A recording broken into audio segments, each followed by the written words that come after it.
The champagne in Duke Alistair Ashford's calloused hands hadn't stopped trembling before he poured his 100th drink of the night, and he knew the deception etched into his 30-year-old face would collapse into exposure if he made one more aristocratic mistake.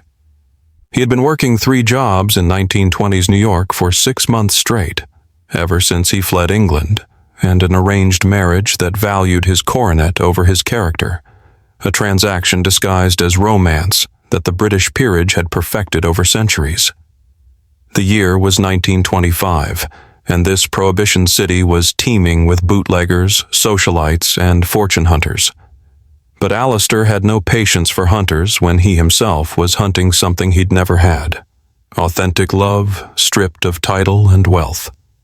His first shift started at dawn on the dockyards, where he hauled cargo, loaded ships, and learned that working-class men measured worth by sweat, not bloodlines. By noon, he rushed to the hotel where he worked until 6 as a night porter, carrying luggage, polishing brass, and discovering that invisibility was both his disguise and his education. Then came the evening shift at McCarthy's Speakeasy, where he served illegal whiskey and studied a woman in emerald silk who watched him with eyes too sharp to fool for long. Will Alistair's desperate gamble for authentic love destroy the only woman who could give it to him? Watch as a duke's deception collides with an heiress's wounded heart, and discover whether love built on lies can ever become real. Stay with us to find out what happens when she discovers the devastating truth.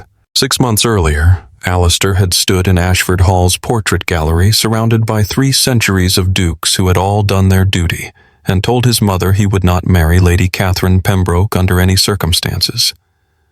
The Dowager Duchess had drawn herself up to her full height, diamonds glittering at her throat like accusations. Your duty is to the title, not your feelings, Alistair. The Pembrokes bring land, connections, an impeccable bloodline. What more could you possibly want? To be wanted, he'd said simply. The final straw came at the engagement ball his mother had arranged without his consent. He'd overheard Catherine in the rose garden, laughing with her friends.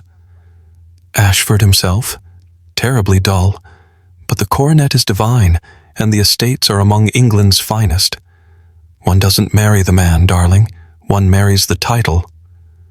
Her companions had tittered in agreement, and something in Alistair had shattered cleanly, like crystal meeting stone. By dawn, he was on a ship to New York with nothing but his mother's fury and a false name: Alistair Whitmore. Now, McCarthy's Speakeasy thrummed with jazz and cigarette smoke as Alistair wiped down the bar for the 3rd time that hour, his hands raw from the docks and his back aching from the hotel's endless luggage. The other barman had stopped questioning why a man with his bearing worked himself to exhaustion for pennies. Men reinvented themselves in New York every day. It was the city's singular mercy. Another gin Ricky for the lady in green, Alistair murmured to himself, mixing the drink with precision his ducal tutors had never imagined applying to bootleg liquor. He'd been watching her for 5 weeks now. Lady Evelyn Hawthorne, though she used only Miss Hawthorne in America, managing her shipping empire with the ruthlessness his own estate managers could only aspire to. She sat in her usual corner booth, dismissing yet another suitor, this one a railroad magnate who'd made the mistake of leading with his fortune. Alistair caught the words, "Your assets combined with mine," before Evelyn's cutting voice sliced through the music. "I have sufficient assets, Mr. Vanderpool. What I lack is originality in my admirers." The magnate retreated, and Alistair found himself smiling despite his exhaustion. She was magnificent, all controlled fire and guarded intelligence. And she was watching him now, those sharp eyes cataloging inconsistencies he couldn't quite conceal. The way he held glassware, his unconscious posture, the vocabulary that occasionally escaped his working-class disguise. Their eyes met across the crowded room, and Alistair knew with terrible certainty that his carefully constructed anonymity was about to end. The question was whether it would end in exposure or opportunity. Evelyn approached the bar at closing time, when the last drunk had stumbled into the November night and Alistair was counting receipts with the kind of meticulous attention that spoke of education, not experience. She didn't waste time on pleasantries. "I've watched you for 5 weeks, Mr. Whitmore. You work yourself to death but never complain. You're overqualified for every job you hold. I've asked around. So, what's your story? Scandal? Debt? Running from the law?" Alistair's hands stilled on the cash register. Up close, her eyes were even sharper than he'd thought, missing nothing. "Running from expectations," he said carefully, offering truth wrapped in omission. "I came to America for a fresh start, away from obligations back home that didn't suit me." "England?" "Yes." "Family money?" "Once. No longer my concern." Each word was technically accurate, each word a deeper hole. Evelyn studied him with the same intensity she probably applied to shipping contracts. "I need an estate manager. My previous one was stealing from me. Took me 3 months to catch it. The position pays $150 monthly, includes a cottage on the property, and requires someone who understands both operations and discretion." She paused. "It also requires someone who won't run off the moment a better offer appears. Triple his combined wages, a cottage, and proximity to the only woman who'd made him forget he was pretending to be someone else. 3-month trial period," Alistair heard himself say, "for both of us. If the arrangement doesn't suit, either party can terminate without obligation." Something flickered in Evelyn's expression. Approval, perhaps, or recognition of a fellow negotiator. "Agreed. Start Monday. The address is—" "I know where you live, Miss Hawthorne. Everyone does." Her smile was sharp as broken glass. "Then you also know I eat estate managers for breakfast when they disappoint me." The Long Island estate sprawled across 50 acres of manicured excess, and Alistair had to bite his tongue when the head groundskeeper showed him the previous manager's organizational system, which is to say, chaos barely contained in ledgers. "The rose garden drainage is all wrong," he muttered, then caught himself. "I mean, it seems—" "No, you're right." Evelyn's voice came from behind him. "The roses have been dying for months. How did you know?" "Because Ashford Hall had 12 gardens, and he'd spent his childhood learning proper horticulture.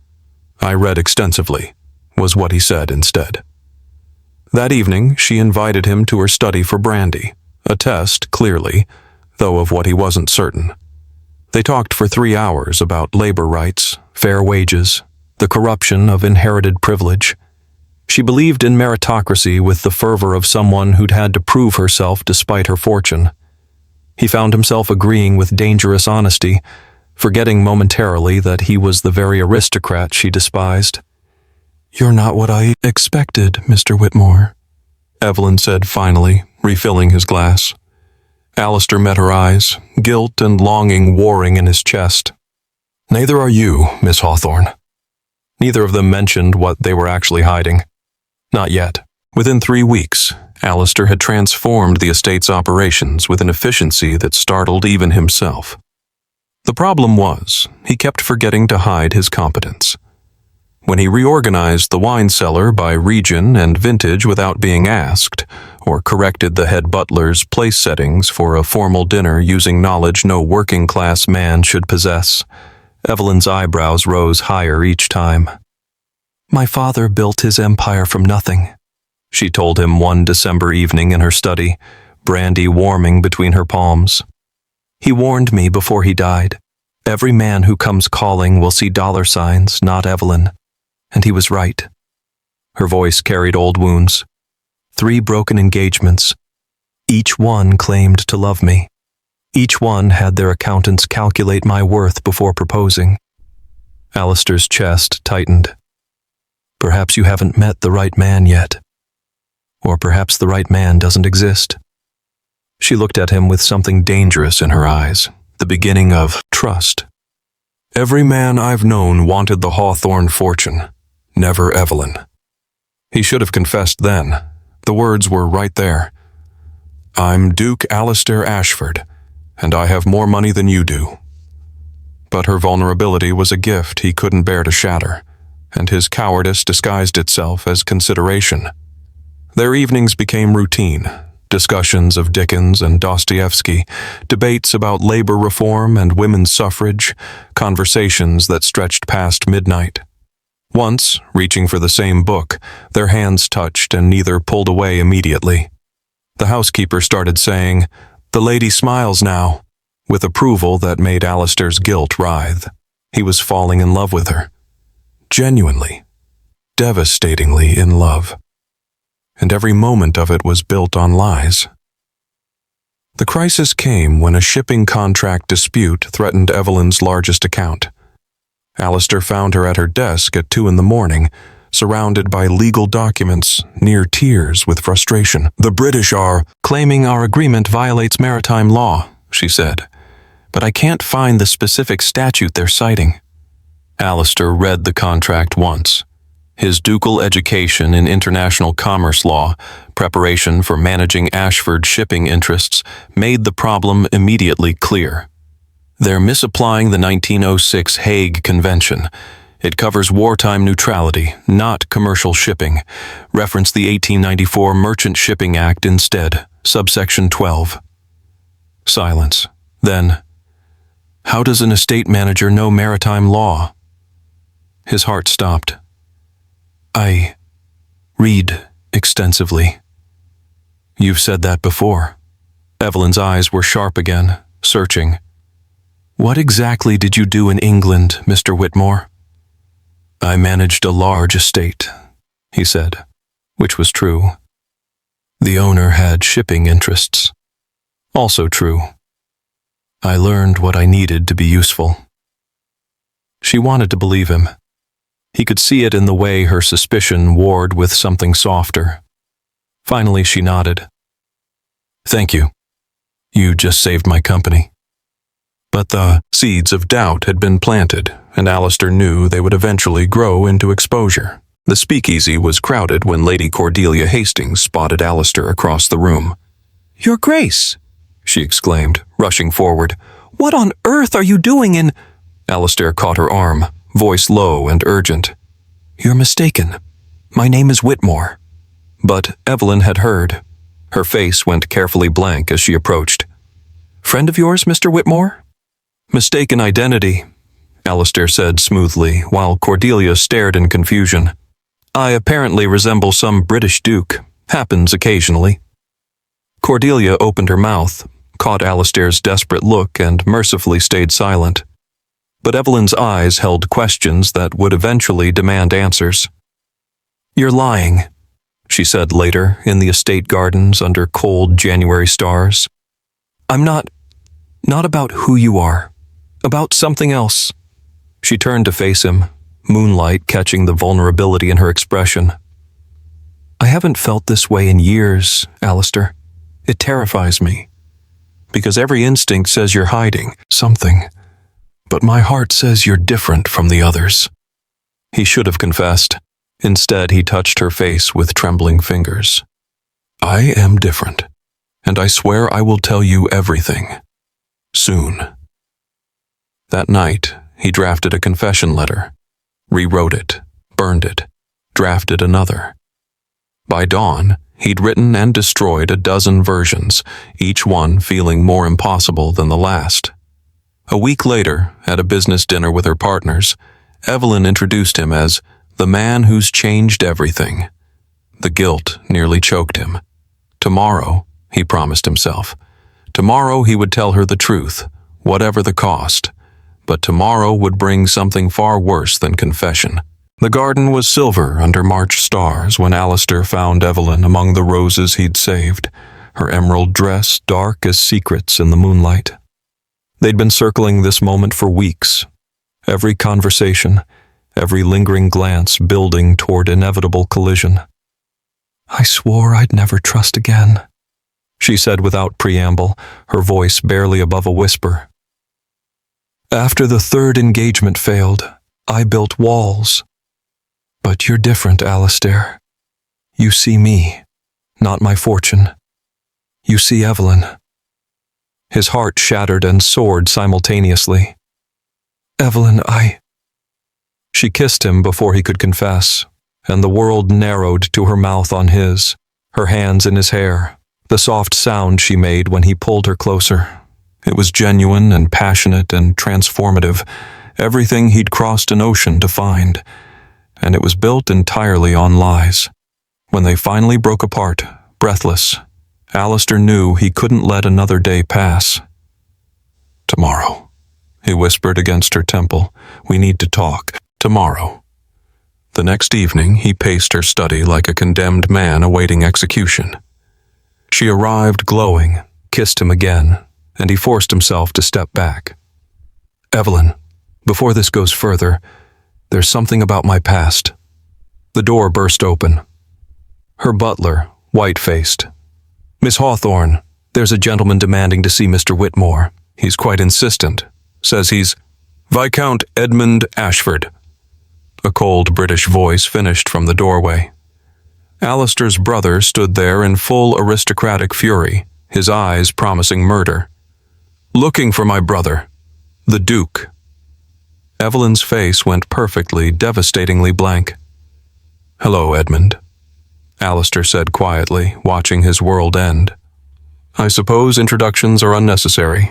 Your Grace, this charade ends now. Edmund's voice cut through the study like a blade. Mother is ill. Your ducal duties await. This experiment in poverty has gone on long enough. Evelyn's confusion crystallized into comprehension, each word landing like a physical blow. Your Grace? Her voice was deadly quiet. Duke? Evelyn, please. Duke Alistair Ashford of Ashford Hall, Edmund continued with malicious precision. One of England's wealthiest peers, 12,000 acres, shipping interests across 3 continents, annual income that would make your little empire look... Stop! Evelyn held up one shaking hand. You're wealthier than I am? I fled to find real love, Alistair said desperately. What I feel for you is... What you feel is irrelevant. Her voice could have frozen hell. You lied. About everything. You let me pity you. You let me think I was helping you. I offered you triple wages like some benevolent savior while you... She laughed, brittle and broken. God, you must have found it hilarious. No, Evelyn, I wanted to be loved for myself, not my title. You wanted to test me. Fury replaced devastation in her eyes. Like I'm some character in your aristocratic games?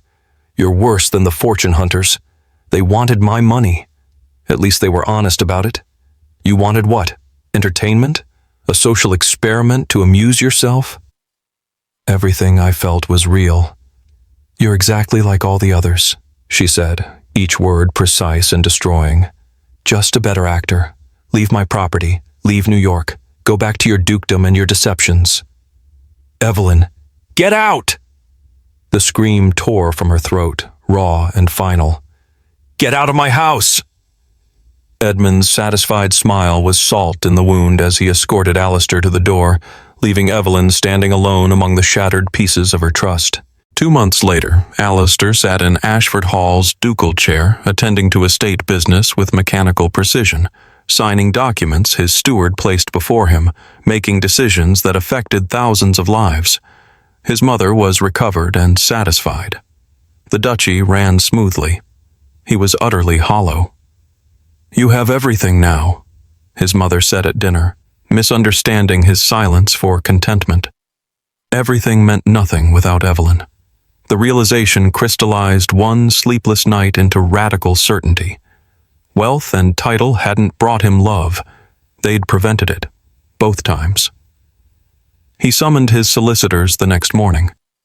In New York, Evelyn worked 18-hour days, expanding her shipping empire with manic intensity. Her business partner James finally confronted her in her office at midnight. You loved him.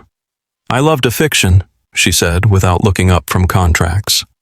But alone in her apartment, she read the letters she'd found in his cottage, drafts of confessions, dozens of them, each attempt to tell the truth crumpled and abandoned.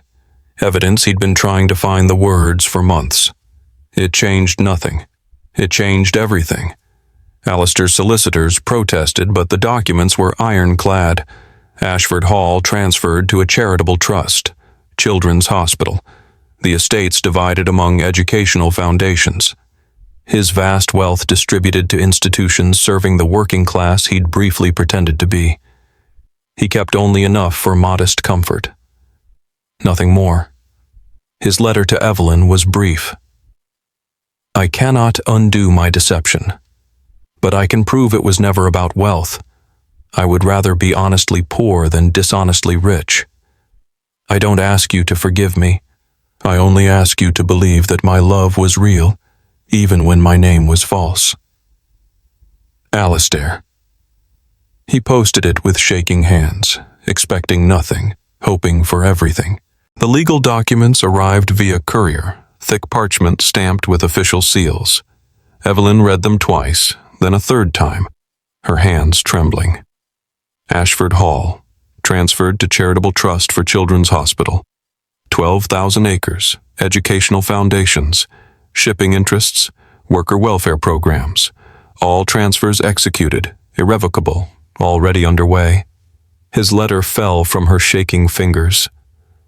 No fortune hunter would do this, her housekeeper whispered, reading over her shoulder. James was more direct. Maybe he really did love you, Evelyn. Maybe he loved you enough to become the poor man he pretended to be. He lied, she said, but her voice lacked conviction. He did, and then he gave up everything to prove the lie didn't matter. James placed a hand on her shoulder. The question is, can you forgive him? Evelyn read the letter again. I would rather be honestly poor than dishonestly rich. He'd actually done it. Not as romantic gesture or manipulation, but as irrevocable sacrifice. Words couldn't prove love, but this could. Her justified anger warred with sudden, devastating hope. Book me passage to Southampton, she heard herself say. Immediately. The Atlantic crossing took 6 days. Evelyn spent them pacing the deck, rehearsing speeches that ranged from forgiveness to fury, never settling on which she'd actually deliver. By the time England's coast appeared, she still didn't know what she'd say when she saw him. Ashford Hall rose from the countryside, half covered in construction scaffolding. Workers swarmed the grounds. A sign read, Future Site, Ashford Children's Hospital. Evelyn's driver asked where to stop. Anywhere, she whispered, searching the chaos for one particular face.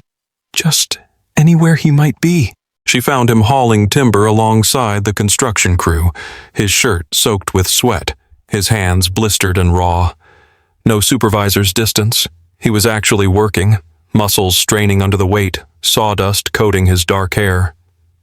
You came, he said when he saw her, setting down the beam with shaking arms. I came, Evelyn replied, and didn't know what else to say. They walked to what had been the rose garden, now torn up for the hospital's east wing. For a long moment, neither spoke. Finally, Alistair broke the silence. I won't insult you with excuses. I lied about my identity. That was wrong, regardless of my reasons. You let me fall in love with someone who didn't exist, Evelyn said, the wound still raw. I lied about my circumstances. His voice was steady, unflinching. I never lied about who I was as a man. If that distinction means nothing, I understand. But I won't compound my lies by pretending I don't still love you. The truth of it hung between them unadorned and aching. I've built walls so high, Evelyn said finally. I've imprisoned myself. Every man I've known, I've judged before giving them a chance. But you, she gestured at the construction, the irrevocable sacrifice.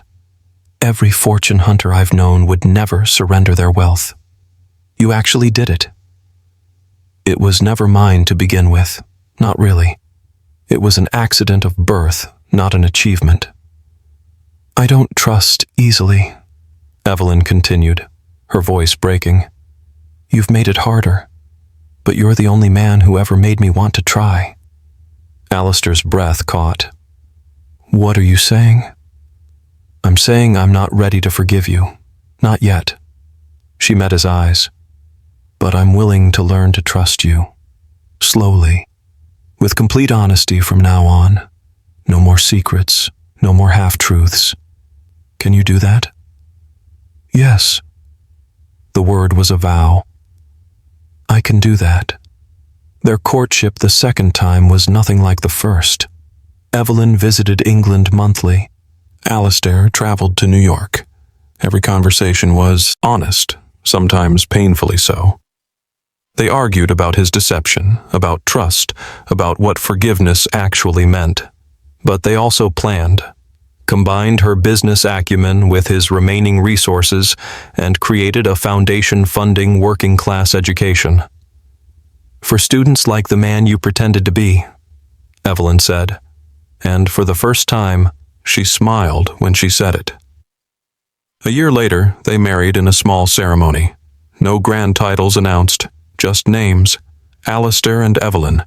Their vows included a promise neither would have made before. I will choose you, honestly, every day. 35 years later, Ashford Hall stood magnificent as a children's hospital, its halls filled with laughter and healing.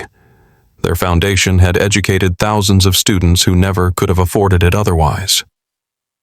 Alistair and Evelyn, silver-haired and still arguing about hospital expansion plans, watched their grandchildren play on the grounds where aristocratic gardens once stood.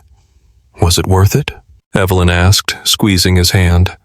Giving up your inheritance? I didn't give up anything. Alistair kissed her temple. I traded false wealth for real love. Best bargain I ever made. Their eldest grandson ran past, laughing, and stopped at the dedication plaque by the entrance. Founded by Duke Alistair Ashford, who learned that the measure of a man is not his title or fortune, but his willingness to sacrifice both for what truly matters. Grandfather, is that really you? It was, Alistair said, looking at Evelyn, before I became someone better. Their hands intertwined, hospital bustling with life behind them, the legacy they'd built together more valuable than any inheritance. They'd proven that love built on deception could be rebuilt on truth, but only through sacrifice, time, and the courage to be vulnerable. Their legacy wasn't wealth or title, but the radical choice to value authenticity over everything else.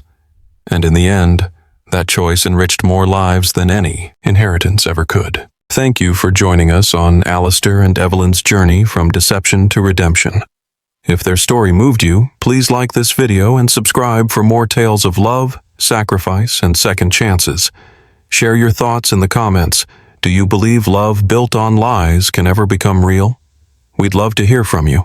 Until next time, remember, the greatest wealth isn't what we inherit, but what we choose to become.